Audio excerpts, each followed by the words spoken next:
Interesting thing, but let me interrupt you, Bear, because we've got a very special guest on the line, the Jim Campanini, the editor's view with Jim Campanini. Welcome to the JMac and the Bear Show, Mr. Editor. Good morning. Hey, am I getting paid for this or something? Or I didn't get any check last week. If it's the editor's view, is this? Do I get paid for this or what? Well, we'll talk about that often.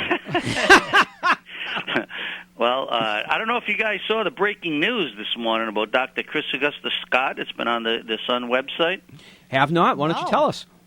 Well, Dr. Scott is a finalist for the Merrimack Special Ed Collaborative. They've been looking for an executive director. She will be interviewed as the sole finalist on Wednesday, February 15th at the headquarters in Billerica. And I guess she was one of 45 candidates. They whittled it down to, I believe, 10 semifinalists. They interviewed 4. I think they interviewed 3. One of them dropped out, and Dr. Scott will be presented by the search committee to the board, the 10-member board of directors on Wednesday, and the selection committee is the search committee is saying that they want this to be a vote to hire. So they'll be vetting her, the 10-member board of directors, who are made up of the superintendents of all the school districts that are involved with the collaborative, and then hopefully they'll take a vote that day. And it looks like she'll be the next executive director, taking over for John Barranco, who is under investigation by several law enforcement agencies in the state for the misuse and possible misappropriation of up to $11 million. So they've been working hard out there. They have an interim advisory team right now working to stabilize finances and to get through all the contracts and other things that were done by the former executive team there, and so they want to move to basically rebuild that integrity in that collaborative. I talked to Dr. Judith Klimkowitz this morning. She's the superintendent of the Neshoba Valley Technical High School. She's the chairman of the search committee, or chairwoman, I should say, and she told me this morning that they've nominated Dr. Chris Augusta Scott to be the next executive director, and that will go before the board for a vote on Wednesday. So that's interesting. Congratulations to Dr. Scott. Yeah, wonderful. Yeah. So that's interesting. She's been working for Boston Education. I think it's a nonprofit group. She's been flying back and forth to Washington, doing reform efforts, meeting with teachers groups, trying to get them to sign on to the reform efforts that have been promulgated by not only the Obama administration but by teaching organizations themselves, and working with them for collaboration between the union management and to do some of these things. So this be interesting to speak to her and find out just why she's interested in this collaborative's position.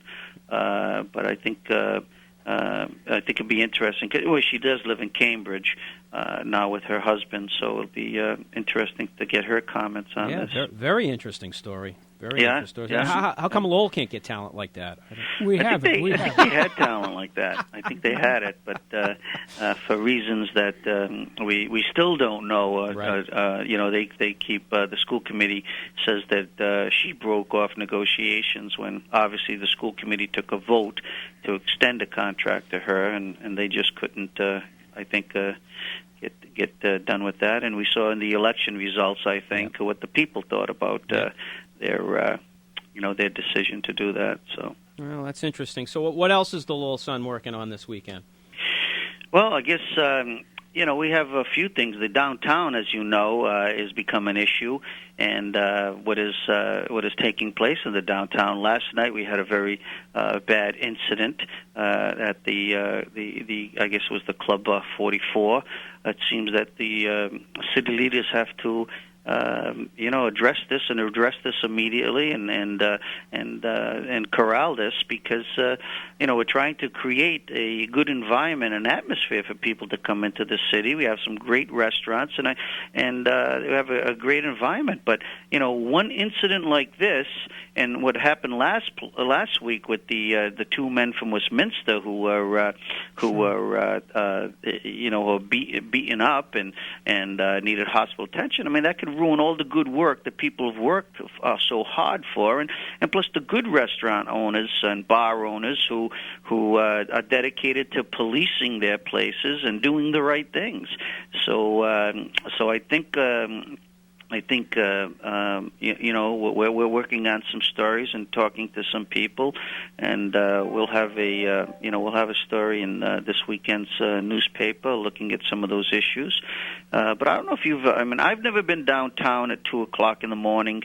It's not my crowd, but we have a very capable police reporter, Robert Mills, and he's been down there, and he said it is unbelievable when you've got 500 kids, young grown-ups. Mm-hmm. Coming out on the street at one time. He said it really is chaotic, and one bad look at each group, whether you're across the street from each other, seems to touch off or could touch off, a bad incident, and no amount of police is going to prevent it when these kids just get involved, and then it can just spread. Yep. So the police have their hands full, and I think just to blame them isn't right. No. They're trying, they have to protect the entire city, 11 square miles. You can't just say they have to be in the downtown. Certainly we need a police presence there, but say something happens in the Highlands.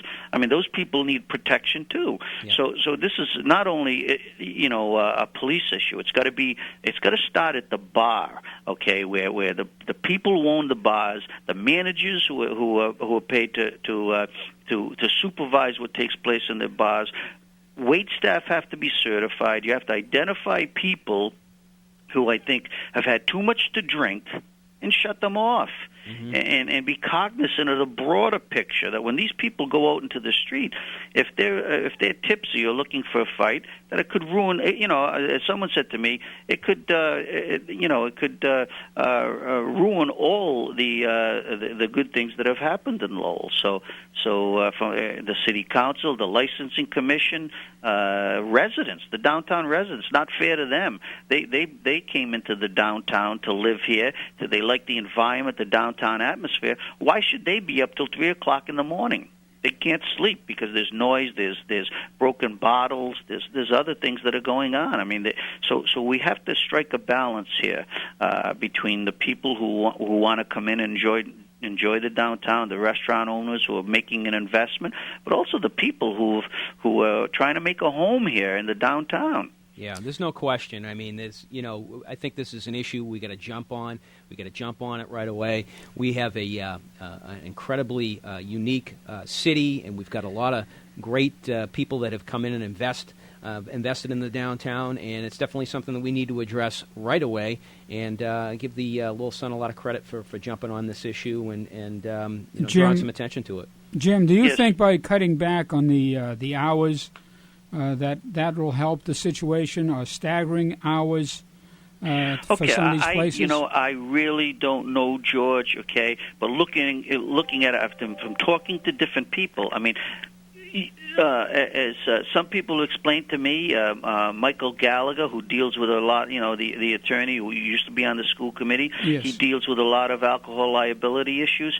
I mean, you have to determine what is a reasonable time to keep a bar open on the weekends. Now, other communities, surrounding communities, only keep it up to 1 a.m., and that's because they've determined that it's best for their citizenry and also for the protection of the people who are in the bars that 1 o'clock, hey, that's it. After that, you don't serve any more alcohol.